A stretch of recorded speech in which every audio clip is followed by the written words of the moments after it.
السلام علیکم نحمد و نصلی علی رسول الکریم اما بعد. ہمارے بزرگوں حکم ملا ہے اختصار کرنے کا. بہت مختصر ہی میں اپنی بات پوری کرنے کی کوشش کروں گا. محدث اعظمی رحمۃ اللہ علیہ ایک ایسی عظیم عبقری شخصیت تھی جن کا علم راسخ بھی تھا اور وسیع بھی، جن کی نظر ثاقب گہری بھی تھی اور ہمہ گیر بھی، جن میں محدثین کی جانکاہی بھی تھی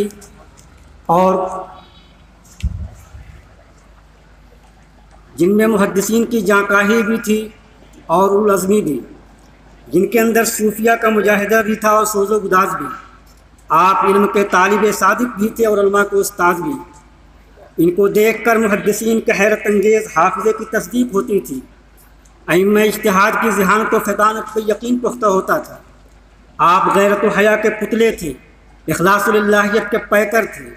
آپ کا زہد و استغنا ناقابل عبور بھی تھا، سبق آموز بھی. آپ کی ظرف نگاہی کے سامنے عقلیں ششدر و حیران بھی تھی، مطمئن بھی.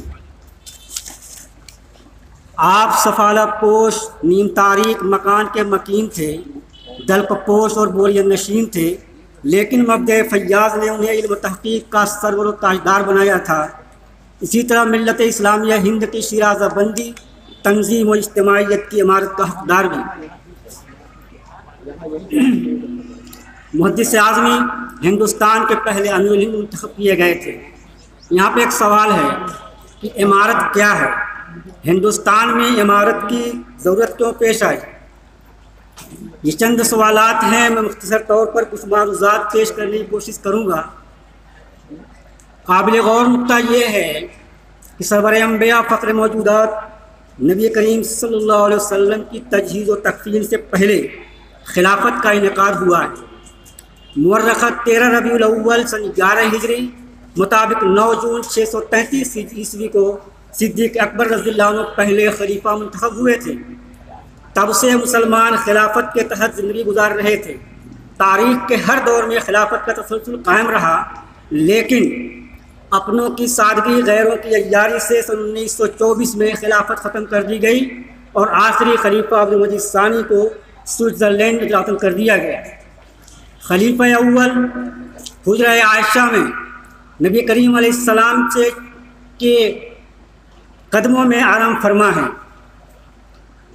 تو آخری خلیفہ سلطان عبدالمجید ثانی کو انتقال کے بعد حجرہ عائشہ سے چند قدم کے فاصلے پر جنت البقیع میں دفن کیا گیا ہے.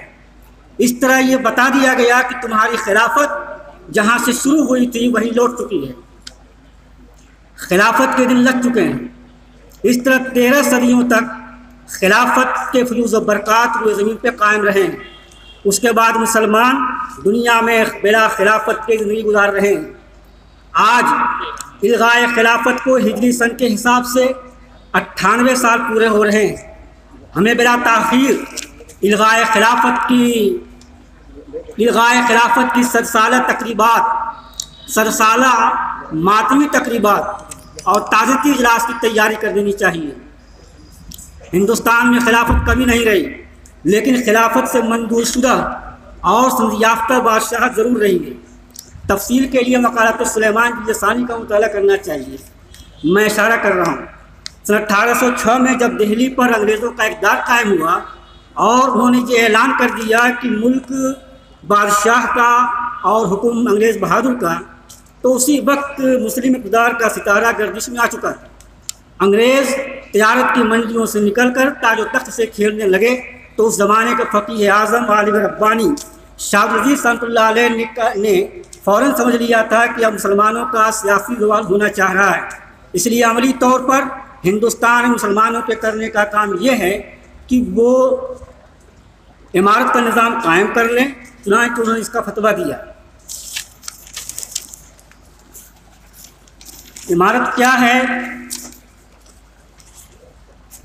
سید سلیمان ندوی رحمۃ اللہ علیہ کے قول میں خلافت مقصد ہے اور عمارت اس کا مقدمہ ہے.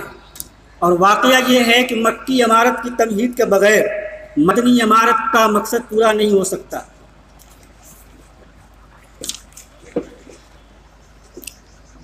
بالکل آخری پیراگراف ہے کہ سن 2 نومبر 1986 کو آپ امیر الہند منتخب ہوئے اور 16 مارچ کو آپ سفر آخرت پہ روانہ ہوئے ہیں۔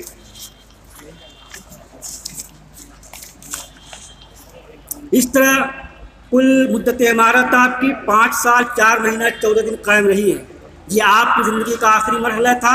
آپ بڑھاپے کے ساتھ ساتھ مختلف آزار و امراض کی گرفت میں تھے، پھر بھی آپ نے ملک کے اہم صوبوں کا دورہ کیا، صوبائی عمارتیں قائم کی، محاکم شرعیہ کی داغ میں ڈالی، اور آگے یہ ہے کہ پیران سالی اور ذوف و نقاہت کے باوجود عمارت کے ادارے کو مضبوط بنیادیں فراہم کرنے کے لیے اپنی پوری طاقت صرف کر دی۔ محترم حضرات، ہم لوگ محدث اعظمی کی عقیدت و محبت میں ان کی خدمات کو اجاگر کرنے اور دوسروں کو اس سے روشناس کرانے کے لیے اکٹھا ہوئے ہیں۔ عقیدت کے الفاظ اور تقریریں ہوا میں اڑ جانے والی چیزیں ہیں، صرف اسی سے عقیدت کا حق ادا نہیں ہوگا، بلکہ ہمارا فرض بنتا ہے کہ حضرت نے عمارت کی شکل میں جو ادارہ قائم فرمایا اور اپنی بوڑھی ہڈیاں گلا کر اس کو جلا بخشی، اسے تحریر، تقریر اور عملی اقدامات سے سینچا جائے تاکہ وہ ایک تناور درخت بن سکے اور اس کے سائے میں ہمیں عزت و اطمینان کی زندگی نصیب ہو۔ حق تعالیٰ شان کی توفیق عطا فرمائے۔ این دعا ازمن و جملہ جہاں آمین بعد۔ السلام علیکم۔